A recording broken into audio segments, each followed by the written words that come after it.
कल हमने किए थे कार्बन के अंदर सहसंयोजी आबंध, ठीक है, कैसे बनते हैं और कैसे हमें वो बनाने होते हैं, ठीक है। तो कार्बन के अंदर सहसंयोजी आबंध कैसे बनते हैं?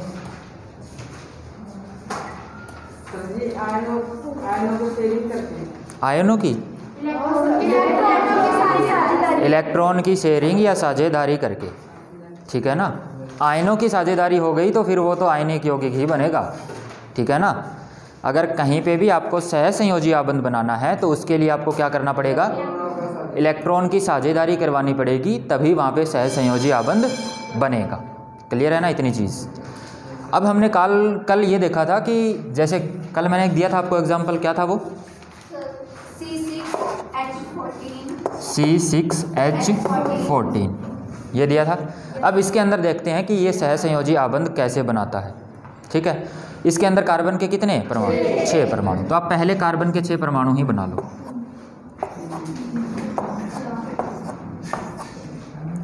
छह परमाणु हो गए। अब हर कार्बन के परमाणु के पास कितने इलेक्ट्रॉन होंगे? 4 इलेक्ट्रॉन होंगे। ये रहे इसके 4, ठीक है।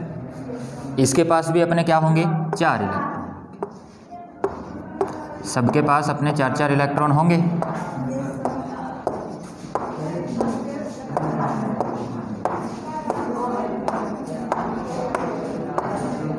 ठीक है।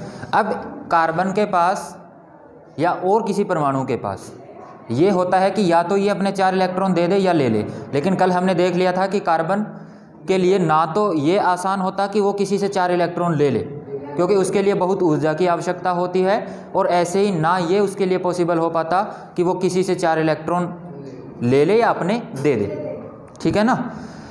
इसी कारण से वो बीच का जो रास्ता निकालता है। अब ये आपसे क्वेश्चन भी पूछा जा सकता है कि कार्बन आयनिक यौगिक क्यों नहीं बनाता? आयनिक यौगिक कब बनते हैं? जब इलेक्ट्रॉन का आदान प्रदान होता है, यानी कि कोई परमाणु अपना इलेक्ट्रॉन कंप्लीटली यानी पूर्णतया किसी दूसरे को सौंप दे कि ये मेरा नहीं है, आज से ये तेरा इलेक्ट्रॉन है, ठीक है ना। तब बनते क्या है? आयनिक यौगिक। और अगर कार्बन भी ऐसा कर रहा होता तो कार्बन भी कैसे आबंध बनाता? आयनिक आबंध। लेकिन कार्बन ऐसा नहीं करता। क्यों नहीं करता? तो इसका आंसर ये है कि कार्बन के लिए दोनों ही चीज़ें आसान नहीं होती। यानी उसके लिए ना तो ये आसान होता कि वो किसी से 4 इलेक्ट्रॉन ले ले, ना ही उसके लिए ये आसान होता कि वो किसी को 4 इलेक्ट्रॉन दे दे। अब ये क्यों आसान नहीं होता? तो इसका आंसर है कि इसके लिए उसे बहुत सारी ऊर्जा की, एनर्जी की आवश्यकता होती है, ठीक है ना, और जो उसके पास नहीं होती, ठीक है ना। उसको कोई और देता है इतनी सारी ऊर्जा, ना उसके पास होती है, इसलिए वो आयनिक आबंध नहीं बनाता। सोडियम के पास एक ही इलेक्ट्रॉन देना होता है, इतनी ऊर्जा उसके पास होती है, दे देता है, ठीक है ना। इसलिए वहाँ पे क्या बनते हैं? आयनिक आबंध। और यहाँ पे आयनिक आबंध क्यों नहीं बनते हैं? ये चीज़ समझ में आई ना। तो क्यों नहीं बनते हैं, इसका आंसर क्या होगा? क्यों नहीं बनाता, इसका मैंने आंसर लिखा है। क्वेश्चन समझ आ रहा है ना। आयनिक आबंध होते क्या हैं ये भी सबको क्लियर होना चाहिए, ठीक है। अब आ जाओ, कल जो हमने किया था ये वाला जो एग्जांपल मैंने आपको दिया था C6H14, लिखा ये आबंध ही बनाएगा, आयनिक आबंध नहीं बनाएगा, इतना हमने क्लियर कर चुके हैं। सहसंयोजी आबंध कैसे बनते हैं ये भी हम कल क्लियर कर चुके हैं, ठीक है। अब देखो, इसके पास 4 इलेक्ट्रॉन है। सहसंयोजी आबंध बनाने के लिए इसको क्या करना पड़ेगा? अपने इलेक्ट्रॉन गिरवी रखने पड़ेंगे, ठीक है। गिरवी रखने का मतलब है कि अपना इलेक्ट्रॉन एक इसने रखा, एक सामने वाला रखेगा। अब देखो यहाँ पे हमारे पास जो यौगिक है वो क्या है? कार्बन और हाइड्रोजन ही है उसके अंदर। इसको अपने ये 4 इलेक्ट्रॉन रखने के लिए, और एक और चीज़, इसमें से कोई भी कार्बन, जब आपको ये यौगिक ऐसे लिखना हो ना, तो सबसे पहले आपके दिमाग में एक चीज़ रहनी चाहिए कि कोई भी कार्बन के पास ये जो 4 इलेक्ट्रॉन है ये खाली नहीं बचेंगे, ठीक है ना। ये किसी ना किसी के साथ पक्का जुड़ेंगे, यानी किसी के साथ जुड़कर ये कौन सा आबंध बनाएंगे? सहसंयोजी आबंध पक्का बनाएंगे, ठीक है ना। हाँ, बना सकता है, ठीक है। अब ये नहीं है कि आप इसके चारों के चारों इसके साथ जोड़ दो, ये मैक्सिमम 3 ही जोड़ सकता है, ठीक है। अगर ये चौथा जोड़ लेगा, आप ये अब ये क्वेश्चन कर सकते हो कि सर ये चौथा क्यों नहीं जोड़ता, क्योंकि इसको जोड़ तो सकता ही है, तो ये ऐसे 4 आबंध बना के और कहानी ही ख़त्म क्यों नहीं कर देता, हाइड्रोजन की इसको ज़रूरत ही क्यों पड़ती है। तो इसका आंसर वही कि ये वाला जो आबंध है ना, ये स्थायी नहीं होता। हम आगे देखेंगे जाके कि जो ये 3 वाला ना, ये भी स्थायी नहीं होता, ये 2 वाला ये भी स्थायी नहीं होता। यही सिर्फ एक ऐसा आबंध है जो सबसे ज़्यादा स्थायी होता है। स्थायी का मतलब आप समझ ही चुके हो कि वो आबंध जो ज़्यादा देर तक टिका रहे, ठीक है ना, एक जगह स्थिर रहे। अगर इस कार्बन और इस कार्बन को कहीं पे भी कोई हाइड्रोजन मिला ही नहीं, तब तो इसको मजबूरी में क्या करना पड़ेगा, चौथा आबंध भी बनाना पड़ सकता है। लेकिन जैसे ही इसको कहीं हाइड्रोजन, ऑक्सीजन, नाइट्रोजन कोई भी एक मिल गया, तोड़ देगा इसको। अगर इसको नाइट्रोजन मिला तो ये तीनों के तीनों तोड़ना चाहेगा और नाइट्रोजन के साथ बनाना चाहेगा, क्योंकि वो आबंध जिसके नाइट्रोजन के साथ बनाएगा ना, वो इस आबंध के मुकाबले ज़्यादा स्थायी होता है, स्टेबल होता है, ठीक है। और हमारी प्रकृति, हमारा नेचर हमेशा वही चीज़ें बनाना पसंद करता है जो ज़्यादा स्थायी होती है, क्योंकि नेचर बार बार चीज़ें नहीं बनाता। क्लियर है। जैसे मान लो 1 मिनट के लिए कि नेचर ने एक पौधा बना दिया या नीम का पौधा बनाया, अब वो स्थायी नहीं है। उसने रात को नीम का पौधा उगाया, सुबह वो नीम का रही नहीं, पीपल बन गया। क्या ऐसा होता है क्या? नहीं होता ना। नीम का मतलब नीम का, क्यों? क्योंकि वो स्थायी चीज़ है। ऐसा ही कार्बन के, और आपको पता है पेड़ पौधों के अंदर भी कार्बन होता है, हमारे अंदर भी कार्बन होता है। अगर ये यौगिक स्थायी नहीं होता तो आज हम जैसे दिख रहे हैं कल वैसे नहीं होते, परसों और किसी तरीके के होते, उससे आगे वाले दिन और किसी तरीके के, ठीक है ना। और ये ऐसे, इसको हम बोलते हैं म्यूटेशन, अपने अंदर चीज़ों के अंदर बदलाव होना, इसको हम म्यूटेशन बोलते हैं। वो एक अलग कहानी है। चलो यहाँ पे आ जाओ। अब अगर इसने एक एक इलेक्ट्रॉन अपना गिरवी रखा है तो ये वाला, अगर 2-2 रखे हैं तो डबल बॉन्ड, 3 रखे हैं तो ट्रिपल बॉन्ड, ये हम कल कर चुके हैं, ठीक है। अब सबसे पहले ये कार्बन अपने आपस में आबंध बनाने की बजाय सबसे पहले इन हाइड्रोजन को चुनता है, ठीक है। और अगर ये आपस में बनाएगा तो भी कौन सा आबंध सबसे पहले बनाएगा? एकल, ठीक है ना। सबसे पहले ये क्या करेगा, अपने अपने एक एक इलेक्ट्रॉन आपस में गिरवी रख के और आबंध बना लेगा। इसने एक अपना रखा, इसने एक अपना रखा, कैसे? यहाँ पे ऐसे, ठीक है, क्योंकि सबसे स्थायी तो यही होता है। दूसरे वाला तो ये तब बनाएगा जब इसके मजबूरी हो जाएगी, ठीक है ना। इसको कहीं से कोई भी और परमाणु नहीं मिला तब ये बनाएगा, ठीक है ना। ये मैं इसके अंदर जितने डिटेल से समझा रहा हूँ उससे आगे फिर आपको खुद सोचना पड़ेगा। क्लियर है। एक बार के लिए इसको ध्यान से समझ लेना। अब जैसे यहाँ पे रखे, ये दोनों भी अपने आपस में लिख लेंगे, ये दोनों भी और ये भी, ठीक है। क्लियर हुआ इतना? सब कार्बन ने अपना एक एक इलेक्ट्रॉन आपस में मिल बांटकर और एक एक सहसंयोजी आबंध बना लिया। अब आपके क्वेश्चन वही कि सर इसने सिंगल बॉन्ड ही क्यों बनाया, डबल बॉन्ड क्यों नहीं बनाया? इसका आंसर सबको मालूम है, क्यों नहीं बनाया? हाँ, क्योंकि ये ज़्यादा स्थायी होता है, डबल बॉन्ड ज़्यादा स्थायी नहीं होता, ठीक है। जब भी इस कार्बन को अगर कहीं और से कोई और परमाणु मिल गया तो ये अपना डबल बॉन्ड तोड़ के और सिंगल में ही रह जाए, लेकिन सिंगल स्थायी होता है, वो जल्दी से नहीं तोड़ता है, ठीक है ना। इसको चाहे कोई और मिले चाहे ना मिले, ये सिंगल बॉन्ड नहीं तोड़ेगा जल्दी से, ठीक है ना। चलो, अब इसके पास 3 है, यहाँ से ये क्या करेगा, पहले 3 हाइड्रोजन उठा लेगा। ये उठाया इसने एक हाइड्रोजन, एक इसने रखा, एक इसने रखा, ऐसे यहाँ पे एक हाइड्रोजन और, दोनों ने एक एक रखे, एक हाइड्रोजन और रखे। 14 में से कितने कम हो गए? 3, ठीक है। जैसे ही आप यहाँ पे जाओ, अब इसके बाद देखो ये सबसे बाहर वाला है। अब आप मुझे बताओ, सबसे पहले इस पूरी श्रृंखला के अंदर जब इसको कोई भी नया परमाणु मिलेगा, या तो इस कॉर्नर पे जुड़ेगा या उस कॉर्नर पे, बीच वालों के साथ तो आके जुड़ नहीं सकता, क्योंकि बीच वालों के साथ एक पॉसिबिलिटी हमेशा रहती है, क्या? कि ये वाला क्या कर सकता है, अपने वाला इसको दे के, इसको दे के डबल बॉन्ड बना सकता है। लेकिन बेचारा ये किसको देगा? ये तो या तो इसको देगा या किसी बाहर वाले से, यही काम करेगा ना। तो इसने 3 यहाँ पे जोड़े। अब हम उस कॉर्नर वाले की बात करते हैं, ठीक है। इसके पास भी 3 इलेक्ट्रॉन है, वहाँ से 3 हाइड्रोजन उठा लेगा। ये 3 ही क्यों उठाएगा ये भी पता है ना सबको, क्योंकि हर एक हाइड्रोजन के पास एक ही इलेक्ट्रॉन है, इसलिए ये हाइड्रोजन, ये एक सहसंयोजी आबंध बन गया, ये एक हाइड्रोजन एक सहसंयोजी आबंध ये बन गया, एक ये हाइड्रोजन एक सहसंयोजी आबंध ये बन गया। 3 और 3 6 हाइड्रोजन जा चुके इसके। टोटल कितने थे? 14 में से 6 जा चुके, 8 हमारे पास बचे हैं, ठीक है। अब देखो, 8 में से 2 यहाँ पे आ जाएंगे, ठीक है। अब कितने बचे हैं? 6, 2 यहाँ पे आ जाएंगे, ठीक है। 4 बचे, 2 यहाँ पे आ जाएंगे,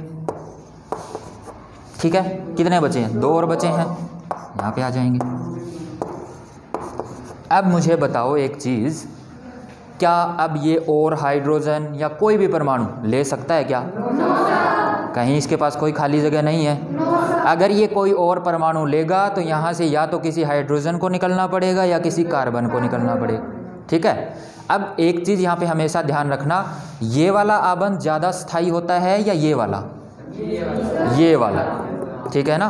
कार्बन कार्बन के बीच जो आबंध बना है, क्योंकि ये भी सिंगल आबंध है, ये भी सिंगल आबंध है, लेकिन ये वाला ज़्यादा स्थायी है किसके मुकाबले? इसके मुकाबले। कभी भी आबंध टूटेगा तो ये वाला पहले टूटेगा, क्योंकि जो कम स्थायी है, जो कमज़ोर है, वही तो सबसे पहले टूटता है, ठीक है। इतनी चीज़ सबको क्लियर है। अब ये वाला इस फॉर्मूले पे थोड़ा सा ध्यान दो। कार्बन अगर 6 है तो हमेशा 14 इलेक्ट्रॉन, क्या मैं इसको ऐसे लिख सकता हूँ क्या? नहीं लिख सकता ना, फॉर्मूला गलत है ये, ठीक है ना। क्यों? क्योंकि 15 हाइड्रोजन कहाँ रखेगा? जो 15वां हाइड्रोजन इसके पास बचेगा कहाँ रखेगा उसको? जगह ही नहीं है इसके पास। समझ आ रही है ये चीज़ें? ठीक, यानी कि 14 से ऊपर तो रख ही नहीं सकता, ठीक है इतना। अब क्या ये 14 से कम 13 रख सकता है क्या? सोचो थोड़ा सा दिमाग में। 14 से ऊपर तो नहीं रख सकता, ये तो सबको क्लियर है, ठीक है ना। अब 1 मिनट के लिए इस पे सोचते हैं। 6 से इसके पास 13 इलेक्ट्रॉन है, ठीक है। इसमें से 13 इलेक्ट्रॉन है तो यानी कि आखिर में जाके, यानी कि हमने जो आखिर में यही दोनों फिल किए थे, तो ये एक कमी पड़ जाएगी इसके पास, यही होगा ना। यानी कि ये एक इलेक्ट्रॉन कार्बन के पास एक्स्ट्रा बच गया, है ना।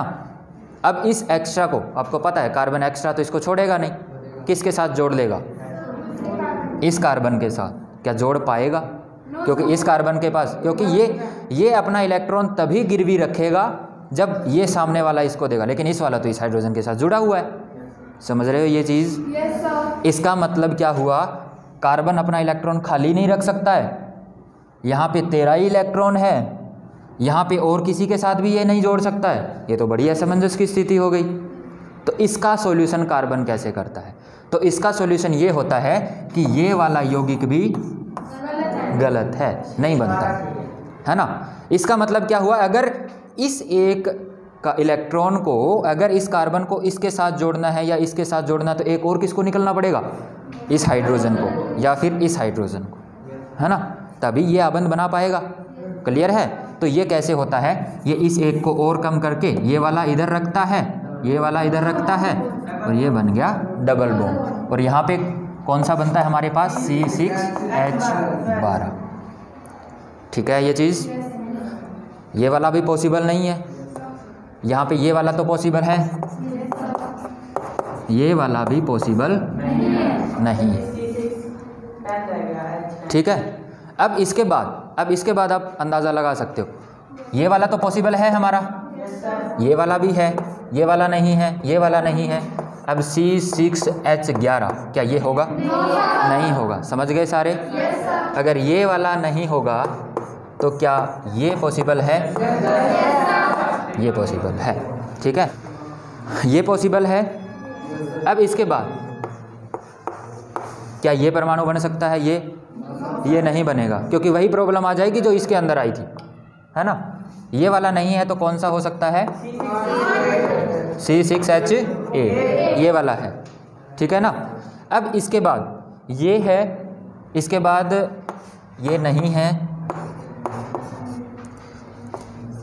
ये नहीं होगा, ये होगा, ठीक है। ऐसे आपको पता करना है कि कौन सा कार्बन का यौगिक हो सकता है और कौन सा नहीं होता है। C6H6 वाला, ये आप खुद ट्राई करो, बन रहा है कि नहीं बन रहा है। C6H6 वाला अभी हम ट्राई करेंगे, उसको एक बार के लिए रोको, इधर आ जाओ वापस। यहाँ पे मुझे 4-5 चीज़ें एक साथ समझानी है इसी एक एग्जाम्पल से, इसलिए आपको हर एक चीज़ को अलग अलग रख के समझना है, ठीक है ना। क्लियर है सबको?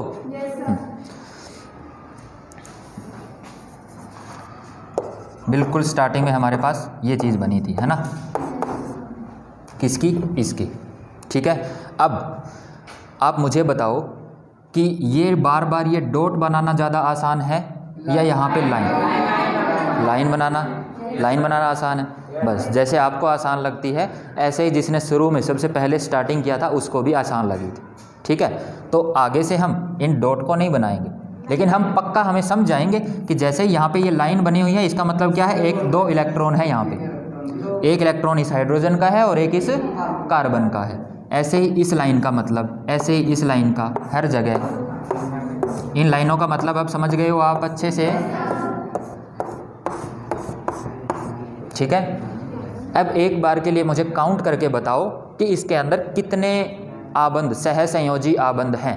15 और 4 19, ऐसे आपको काउंट करना है। ठीक है, ये सारे के सारे सिंगल आबंध हैं, तो इसके अंदर कितने सिंगल आबंध हुए, 19 सिंगल आबंध हुए। और ये कौन से आबंध है, सहसंयोजी आबंध है। ठीक है, तो यहाँ से एक चीज़ तो मुझे ये समझानी थी कि जैसे ही आपको ये सूत्र दे दिया जाए तो आप कैसे आबंध बनाओगे, फिर उनकी काउंटिंग कैसे करोगे और कैसे लिखोगे। ये चीज़ समझ आई सबको? सबको क्लियर है? हाँ, इसके बाद अगर ये यहाँ पे हमें हाइड्रोजन है, ये कैसे डिस्ट्रीब्यूट करने हैं ये भी सबको समझ आया? ठीक है, सबसे पहले कार्बन कौन से आबंध बनाएगा, सिंगल बनाएगा, डबल बनाएगा कि ट्रिपल बनाएगा? सिंगल बनाएगा। ये चीज़ भी सबको समझ आई?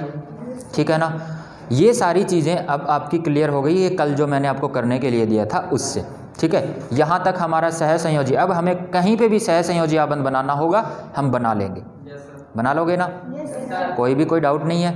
ठीक है, अब हम करते हैं कि कार्बन जो इतने सारे यौगिक बनाता है इसके किन गुणों के कारण ये इतने सारे यौगिक बनाता है। ये जो मैंने ये आपके एग्जाम्पल लिखे हैं ना, कौन कौन से पॉसिबल है, C6H6, C6H8, इनको दिमाग में रखना। ठीक है ना, क्योंकि ये अभी जैसे ही हम ये कार्बन के गुण पढ़ने के बाद उसी पे आने वाले हैं। ठीक है ना, हाँ, चलो अब हम पढ़ते हैं कार्बन की सर्वोत्मुखी प्रकृति। ठीक है, इसी को हम बोल देते हैं कई बार वर्सेटाइल नेचर। ये किसी ना किसी इंसान का भी होता है। जैसे एक बंदा, एक बच्चा या एक स्टूडेंट आपके अंदर भी ऐसा ही होगा जो ज़्यादा दोस्ती रखना पसंद नहीं करता। ठीक है, मतलब पूरे साल में हद मार के उसका 1 या 2 दोस्त बनेंगे। और कोई ऐसा होता है कि आते आते ही पूरी क्लास में इतना फेमस हो जाता है कि सारे ही उसके दोस्त बन जाते हैं। ठीक है ना, ऐसा होता है कि नहीं? वो किस पे, उसी को हम बोलते हैं ये सर्वोत्मुखी प्रकृति या वर्सेटाइल नेचर। ठीक है ना, यानी कि जो अपने आसपास से दोस्ती रखना पसंद करता है उसे ही क्या कहते हैं, सर्वोत्मुखी प्रकृति। आपकी क्लास में कौन है ऐसा? सबसे पहले आपको समझ में आना चाहिए, सर्वोत्मुखी का मतलब ये है कि कार्बन सबके साथ दोस्त बनाना पसंद करता है। ठीक है, यानी कि सबके साथ ये यौगिक बनाना पसंद करता है। सबका मतलब ये नहीं कि किसी के साथ भी बना लेगा, लेकिन ऑलमोस्ट कार्बन नाइट्रोजन के साथ भी, ऑक्सीजन के साथ भी, उसके बाद हाइड्रोजन के साथ भी, लिथियम के साथ भी, क्लोरीन के साथ भी, जितने यौगिक देखोगे उनमें से हद मार के सबके साथ वो यौगिक बनाना पसंद करता है। बस इसी कारण से इसका क्या है, सर्वोत्मुखी प्रकृति है। लेकिन है बाकी सब नहीं। जैसे कि सोडियम है, क्लोरीन के साथ यौगिक बनाता है, ठीक है, लेकिन हो सकता है कि वो पोटेशियम के साथ ना बनाए, और बनाता ही नहीं है। सोडियम और पोटेशियम आपस में कोई यौगिक नहीं बनाते हैं। ठीक है, ऐसे ही सोडियम और मैग्नीशियम आपस में नहीं बनाते हैं, इसलिए सोडियम का क्या सर्वोत्मुखी प्रकृति होगी? क्या नहीं होगी। लेकिन कार्बन है वो हाइड्रोजन के साथ बनाता है, कार्बन के साथ ही बना लेता है। लेकिन सोडियम क्या सोडियम के साथ बनाता है? नहीं बनाता। क्लोरीन के साथ बनाता है? बनाता है। सोडियम के साथ नहीं बनाता। वो स्थायी नहीं होते। और दूसरी चीज़ है कि दोनों को इलेक्ट्रॉन देने होते हैं, तो लेने वाला कौन? लेने वाला तो कोई नहीं। सोडियम को 1 इलेक्ट्रॉन देना होता है, सबको पता है। लेने वाला कौन? कोई नहीं। ठीक है ना, ऐसे ही क्लोरीन है, क्लोरीन को इलेक्ट्रॉन लेना होता है, देने वाला कौन? कोई नहीं। ठीक है ना, ऐसे करके वो नहीं बनाते हैं। क्लियर है ना ये चीज़? चलो अब हम पढ़ते हैं कार्बन की सर्वोत्मुखी प्रकृति क्यों होती है। तो इसका जो पहला कारण होता है कार्बन की सर्वोत्मुखी प्रकृति होने का, वो होता है इसकी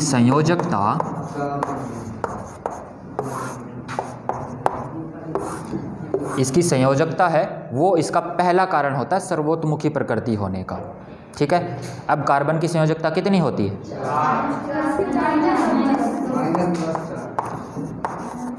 इसकी संयोजकता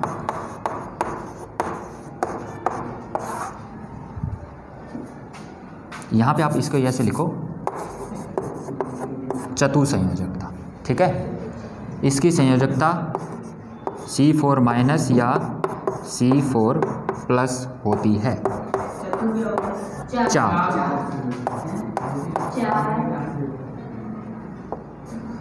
इसके बाद है सेकंड पॉइंट। पहला चतुसंयोजकता समझ में आया, इसकी टेट्रावैलेंसी होती है। चतुसंयोजकता को ही हम टेट्रावैलेंसी बोलते हैं। C4 प्लस C4 माइनस क्यों होती है, ये भी निकाल के भी दिखा सकते हो आप क्यों होती है। इसका इलेक्ट्रॉनिक विन्यास लिखोगे, क्या होता है 2 और 4।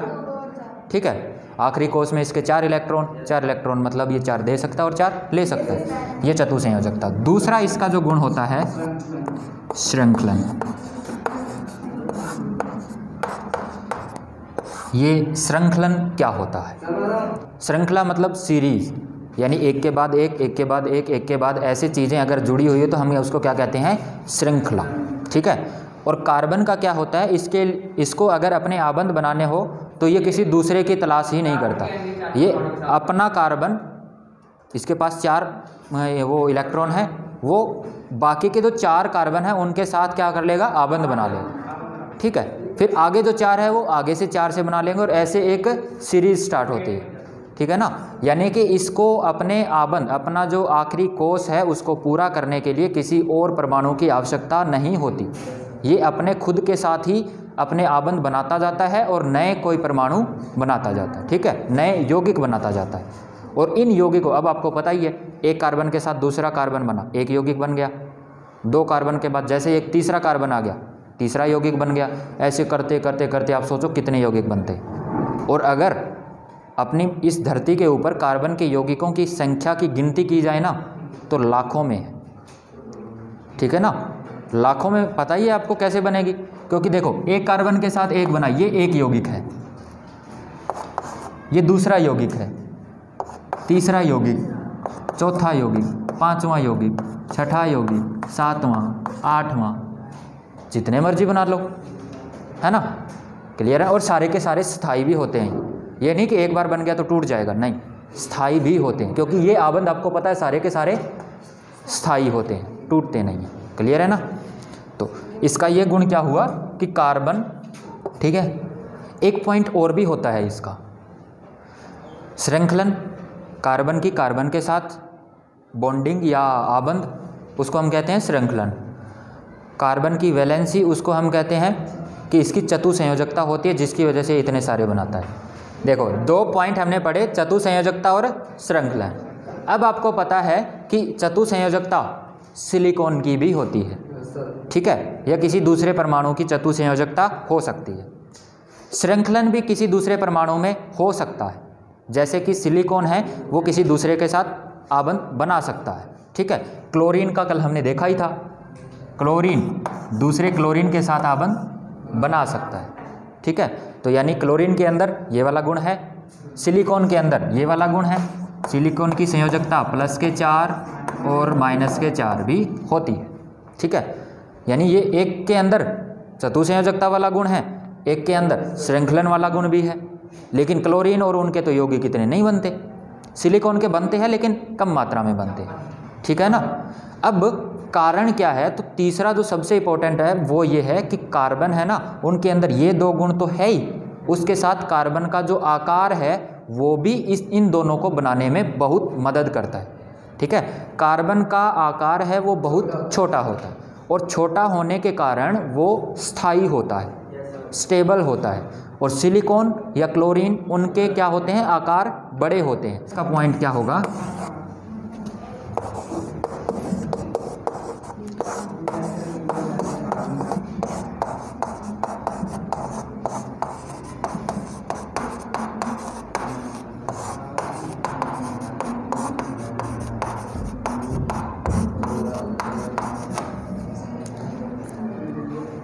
ठीक है। सभी कार्बन का आकार छोटा होता है।